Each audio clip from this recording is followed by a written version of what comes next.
আজকে সকালে ঘুম থেকে উঠে বাজারে ব্যাগটা নিয়ে আমি যাচ্ছিলাম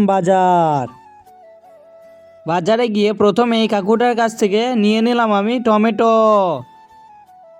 তারপরে নিয়ে নিলাম আমি বেগুন। দিয়ে চলে আসলাম আমি বাড়িতে। বাড়িতে এসে আমি রেডি হচ্ছিলাম কলেজ যাওয়ার জন্য। রেডি হয়ে বেরিয়ে পড়েছি বাড়ি থেকে। চলে আসলাম স্টেশনে। তারপরে কেটে নিলাম আমি টিকিট। কিছুক্ষণ দাঁড়িয়ে থাকার পর চলে আসলো ট্রেন।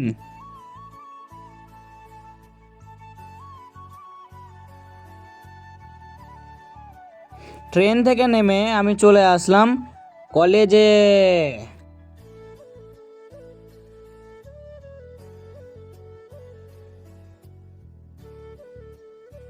কলেজে কিছুক্ষণ থাকার পরে কলেজ থেকে আমি বেরিয়ে পড়লাম।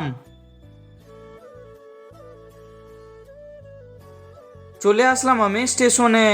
আজকে এতটুকুই, দেখা হচ্ছে আগামী ভিডিওতে।